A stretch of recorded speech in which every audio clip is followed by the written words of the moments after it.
Hey, welcome back to the island. I've spent the last few months here in my medieval district planning and building up 3 mega projects. First the city and now the castle. My original plan for this castle was just for it to be an iconic build that really stood out in the region, but I think it can be so much more. I've realized that it's time to move out of my starter base, and that this castle could be the perfect new base if I was able to fill it with all the essentials a good survival base needs. This is one of the biggest, best, and most fun builds I've ever done, so make sure you stick around. Fortunately, this castle is going to require some of my favorite activity, mass deforestation.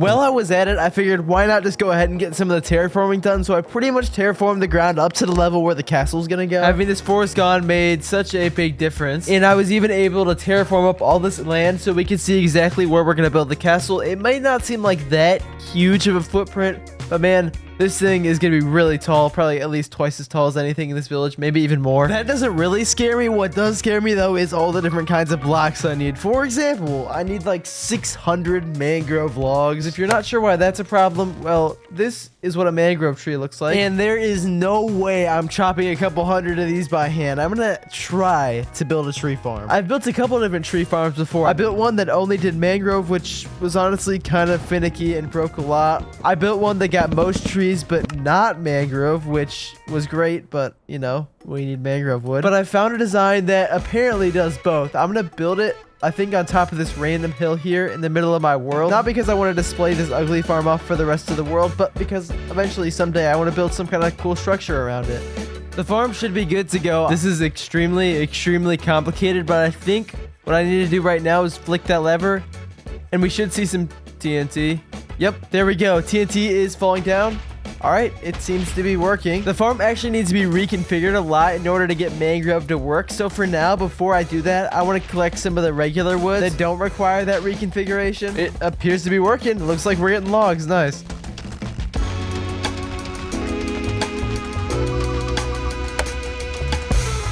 Okay, I ran the farm a few minutes and we have a good amount of spruce wood there. Look at that. That's perfect. Now we need to make some quick modifications to the farm to make sure the mangrove trees don't ruin everything. Okay, so theoretically this mess of chains and iron bars should make it so I can farm mangrove. You know, I'm not buying it, but we're about to find out, I guess. No way, it might. I think it's actually working. Okay, yeah, definitely worth it. We got, I think that's most of what we'll need. I really hope. I made sure to mix a bunch of other red color blocks into the design anyways to make sure I didn't have to get too much mangrove wood, so we might be okay. One of those red blocks I use that matches super well with mangrove is netherrack, and it also doesn't hurt that it's super easy to mine. I mean, we already have enough in here. We also need a ton of dark oak, which unfortunately we can't really use an automatic farm for, but I mean, it's not too difficult to spam them down and chop them right back up. I've been running around grabbing the various different materials we need. There's still quite a few more big ones. One of those is blackstone. The roof is made out of blackstone and we need an absolute ton of it. I'm like 70% sure I can instant mine this stuff, so oh no. Are you kidding me?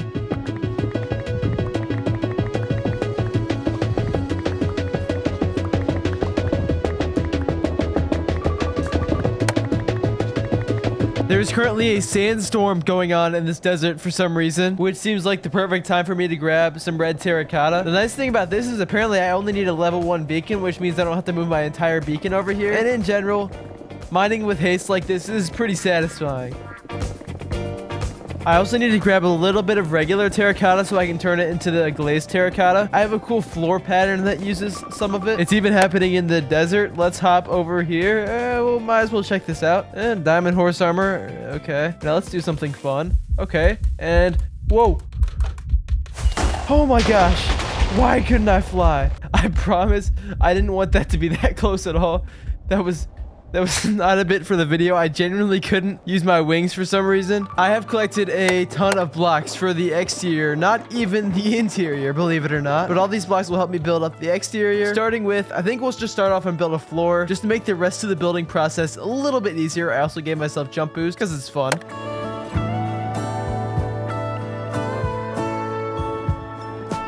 This should give you a much better idea of the castle. First of all, I think these light blue and the red look really good together. That's a theme that's going to carry on up through the rest of the build. But right now, I'm super motivated to just keep building this up. I want to work on the tower.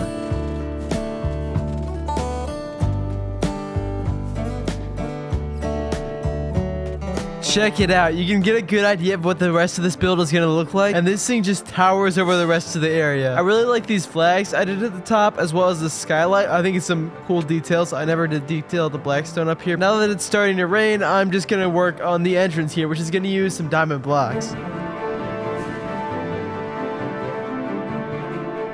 And with this one especially, you can really see the shading I went for with the lighter tones in the concrete and then the darker tones kind of casting a fake shadow, giving it a lot more depth than it actually has. And of course, we've got our nice little diamond emblem thing there. Not really sure what it is, but I have a ton of diamonds and I kind of wanted to flex them, especially since this is going to be my main sort of base, I guess. There's a whole lot more ground to cover though, so let's get right back to it.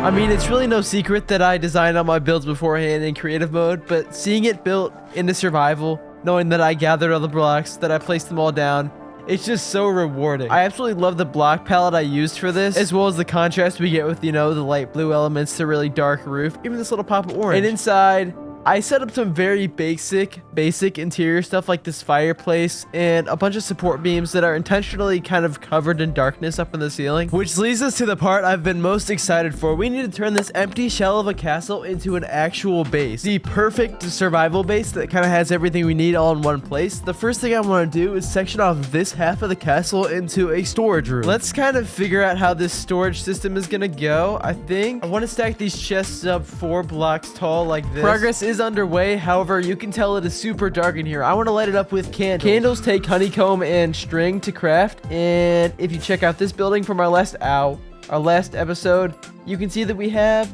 a decent amount of honeycomb. However, we don't have string. I was thinking I don't really want to build a mob farm just to get some candles. And then I remembered good old Minecraft string duping. I've never done it before, and Minecraft's actually patching it out in the next update. However, it's not gone yet, so we can take advantage of it while it's still here. In fact, we'll build a small little string duper inside the honeycomb farm. We just need to place down some chests and hoppers like this with some glass on top. All right, we got the tripwire hook placed down. It should be.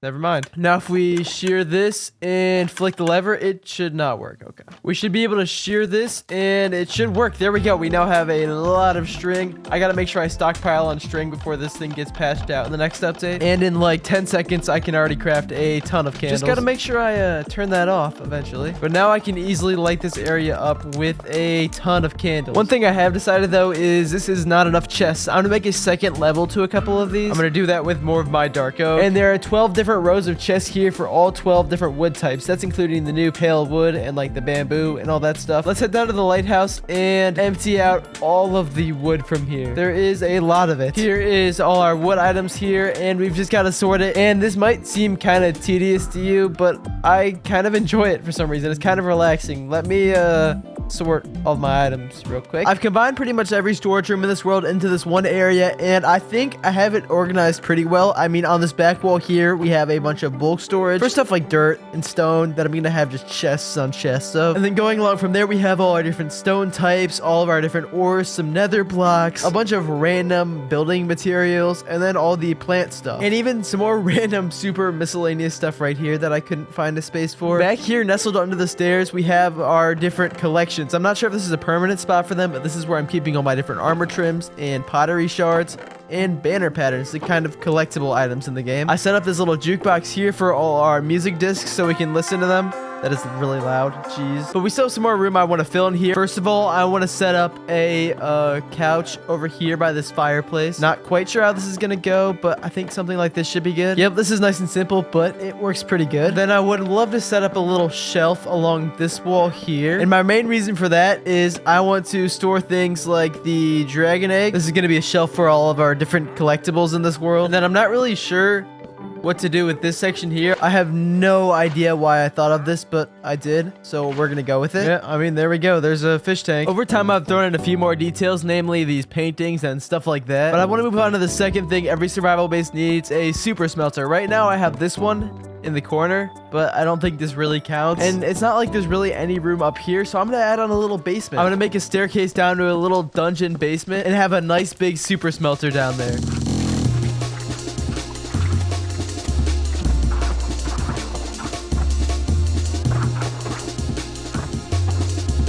Okay, we've got a little room cleared out now. I think a cool basement dungeon-y floor would be this deep slate top texture. I don't really use it a whole lot, and I think it looks really cool, actually.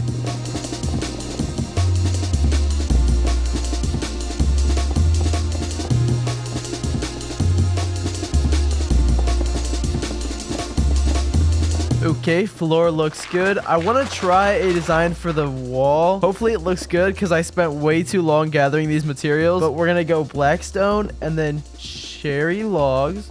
And stay with me. And then netherrack. Yeah, I know it's a weird one, but I think that could actually be kind of cool.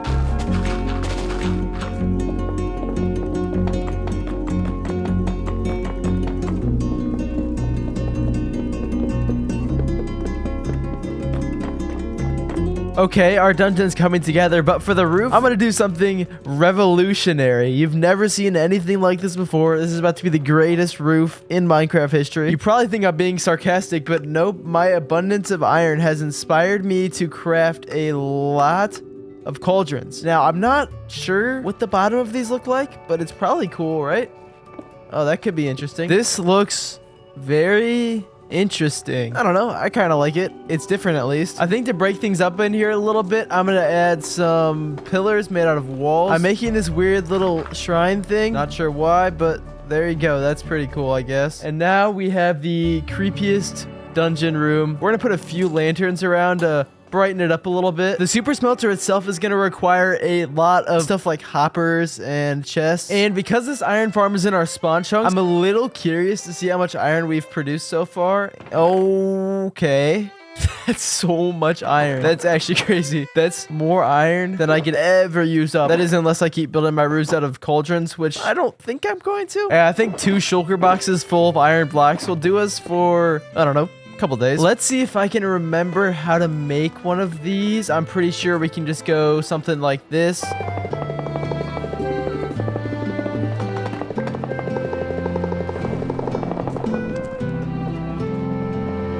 I'm doing the most basic design possible. I'm not even really following a tutorial for it.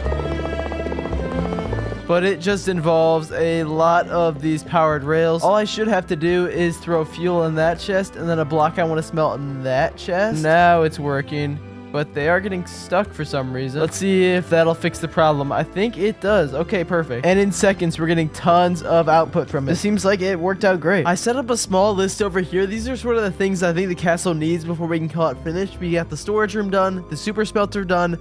Now we need to work on the garden, which I have a really cool idea for. Let's get some paths figured out here. I want to have a nicer path coming off of the actual castle building, as opposed to the more dirty paths to the rest of the city. To be fair, it's still going to be made out of the mud bricks, probably. I'm trying to figure out a design real quick, and I don't actually hate this too much. I plan on putting some sort of garden out here, so I'm going to have the path jut out in a couple different ways. I'm not exactly sure how these gardens are going to look, but we're going to outline them with leaves, I think. Let's try to do something kind of unique with them. I want to fill them with coral instead of flowers. I don't know why, but I think that'd be cool. So now we got to fly a billion blocks to get coral, because I had a stupid idea. I'm just going to collect all these weird looking ones. I think these will look maybe good. We'll see. Okay, these are actually kind of cool. I've never really built with coral before. It's kind of nice. Let's put up a few lampposts too, so there's not 1 trillion mobs trying to get in my base and blow it up. Yeah, check that out. That's a much more grand entrance than we had before. We've now got this pretty cool walk-up entrance to the castle, and I kind of just spammed a bunch of flowers down, but we are in a flower forest, so I guess that's okay. I want to get more paths going, even connecting the paths up to our starter village over here. However, before I can really put in paths, I need to figure out the rivers. Let's mark out this river a little bit. I want to have it winding up this way quite a bit, taking a pretty sharp turn and heading up this little indent in the mountain, and it'll just start in this cave somewhere. Yeah, that should be pretty good. The lore, I guess, is that there's an underground lake that it's coming from.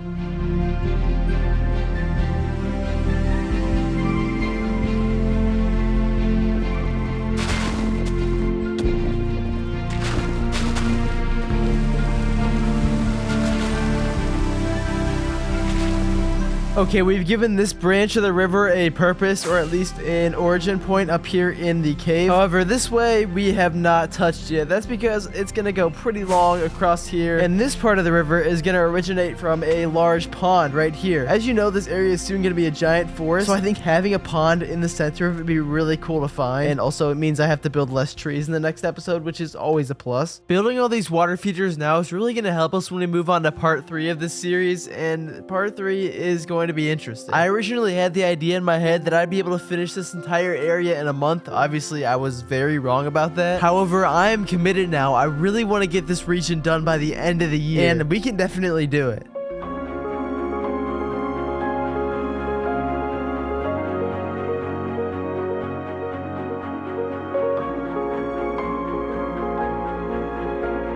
Once the river was put in place, that gave me room to start setting up the paths. We're using the classic packed mud and dirt combination, and these are looking great.